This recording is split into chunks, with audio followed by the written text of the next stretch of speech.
भ्रष्टाचार के आरोपों का सामना कर रहे नेता बरी होने के लिए भाजपा में शामिल हुए। रिपोर्ट। एक नई रिपोर्ट में पाया गया है कि भ्रष्टाचार के मामलों में बरी होने के लिए कई विपक्षी राजनेता प्रधानमंत्री पीएम नरेंद्र मोदी की भारतीय जनता पार्टी भाजपा में शामिल हो गए, क्योंकि मोदी सरकार केंद्रीय जांच एजेंसियों को नियंत्रित करती है।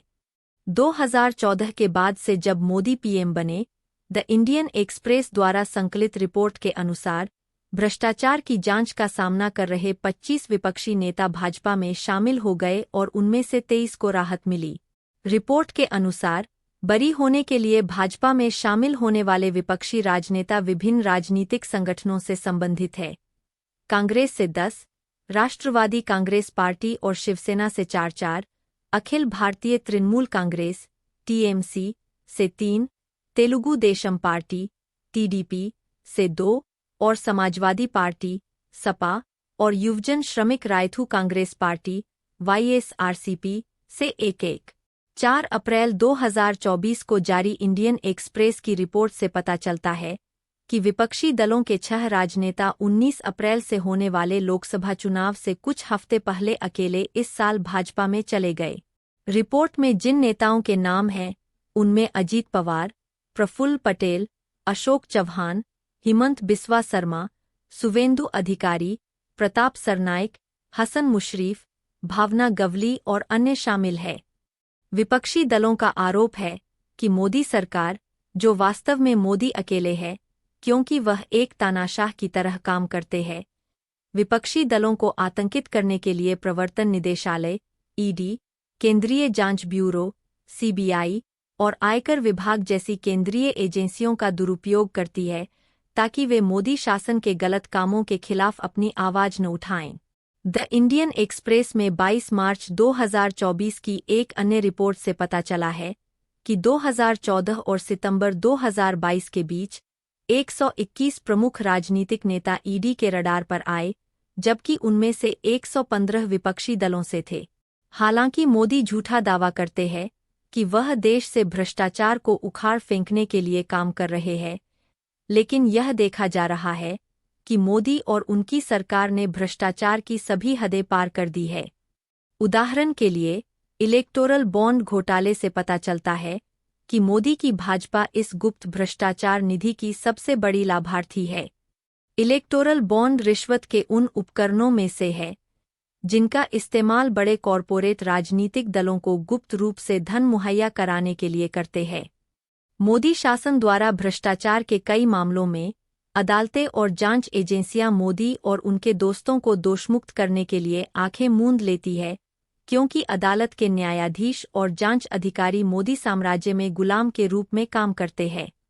उदाहरण के लिए, अडानी मामले में सुप्रीम कोर्ट ने मनी लॉन्ड्रिंग और अकाउंटिंग धोखाधड़ी मामले में अडानी समूह को धोखे से बरी कर दिया, क्योंकि कुलीन वर्ग गौतम अडानी पीएम मोदी के भागीदार है। वास्तव में मोदी अडानी मिलीभगत मामले को मोदानी भ्रष्टाचार घोटाला कहा जाता है, जो शायद मानव जाति के इतिहास में सबसे बड़ा भ्रष्टाचार अपराध है। अन्य भ्रष्टाचार के मामले जिनमें भारतीय न्यायपालिका ने घुटने टेक दिए और बेईमानी से मोदी शासन को बचाया, उनमें पीएम केयर्स फंड मामला, राफेल भ्रष्टाचार मामला, अडानी समूह से जुड़ा श्रीलंका ऊर्जा परियोजना मामला, मोदी अडानी मिलीभगत मामला, सहारा बिरला दलाली मामला, प्रीडेटर ड्रोन सौदा और कई अन्य मामले शामिल हैं, जिनमें मोदी के पार्टी सहयोगी कथित रूप से शामिल है। चूंकि मोदी विपक्षी नेताओं को गिरफ्तार करने और कैद करने के लिए एजेंसियों का दुरुपयोग कर रहे हैं, उनमें से कुछ जो वास्तव में भ्रष्टाचार और मनी लॉन्ड्रिंग रैकेट में शामिल है, का दावा है कि उनके खिलाफ मामले राजनीति से प्रेरित है। चूंकि मोदी शासन अपराध और भ्रष्टाचार पर आधारित है, इसलिए यह जांच एजेंसियों को स्वतंत्र रूप से काम करने की अनुमति नहीं देता है।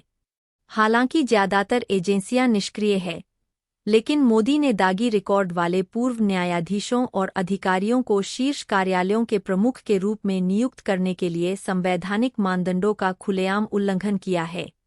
उदाहरण के लिए, सुप्रीम कोर्ट के पूर्व न्यायाधीश अजय मानिकराव खानविलकर को भारत के शीर्ष भ्रष्टाचार विरोधी लोकपाल के अध्यक्ष के रूप में नियुक्त किया गया है। जुलाई 2022 में सुप्रीम कोर्ट से सेवानिवृत्त होने के बाद खानविलकर को मोदी या मोदी शासन के पक्ष में उनके फैसलों के कारण लोकपाल कार्यालय में महत्वपूर्ण पद से पुरस्कृत किया गया है। इस बीच वैश्विक रिपोर्टों से पता चलता है कि मोदी सरकार में भ्रष्टाचार तेजी से बढ़ रहा है। ट्रांसपेरेंसी इंटरनेशनल द्वारा 30 जनवरी 2024 को जारी 2023 corruption perception index (CPI) Bharat में अत्यधिक भ्रष्टाचार का खुलासा करता है। CPI के अनुसार भारत स्कोर में उतार-चढ़ाव इतना छोटा दिखाता है कि किसी भी महत्वपूर्ण बदलाव पर कोई ठोस निष्कर्ष नहीं निकाला जा सकता है, लेकिन देश का स्कोर एक साल पहले 40 से गिरकर 2023 में 39 हो गया, यानी 1.4 अरब की आबादी वाले देश में भ्रष्टाचार बढ़ा है। 30 जनवरी 2024 की टाइम्स ऑफ इंडिया की रिपोर्ट के अनुसार भारत की CPI रैंक 2022 में 85 से फिसलकर 2023 में 93 हो गई, जो अधिक भ्रष्टाचार का संकेत देती है। हालांकि मोदी या उनके सहयोगियों के भ्रष्टाचार के मामलों में अदालतों या एजेंसियों द्वारा जांच के अभाव में वे छूट जाते हैं और मोदी झूठा दावा करके लोगों को धोखा देते हैं कि वह भ्रष्टाचार के खतरे से निपट रहे हैं। इस कहानी की पटकथा और निर्माण राकेश रमन ने किया है, जो एक राष्ट्रीय पुरस्कार विजेता पत्रकार और मानवतावादी संगठन RMN फाउंडेशन के संस्थापक है। आजकल वह कई समाचार साइटों पर अपनी वैश्विक समाचार सेवाएं चला रहे हैं, जो राजनीति, व्यवसाय, प्रौद्योगिकी, मनोरंजन और शिक्षा जैसे विषयों को कवर करते हैं। इससे पहले वह द फाइनेंशियल एक्सप्रेस के लिए नियमित रूप से एक विशेष संपादन पृष्ठ कॉलम लिख रहे थे, जो द इंडियन एक्सप्रेस समूह का एक दैनिक व्यावसायिक समाचार पत्र है। वह संयुक्त राष्ट्र औद्योगिक विकास संगठन (यूनिडो) के माध्यम से डिजिटल मीडिया विशेषज्ञ के रूप में संयुक्त राष्ट्र (UN) के साथ भी जुड़े थे ताकि व्यवसायों को ब्रांड मार्केटिंग और व्यवसाय विकास के लिए प्रौद्योगिकी का उपयोग करने में मदद मिल सके। आप इस वीडियो के तहत दिए गए संबंधित लिंक देख सकते हैं और अधिक जानकारीपूर्ण वीडियो देखने के लिए RMN YouTube चैनल की सदस्यता ले सकते हैं। धन्यवाद।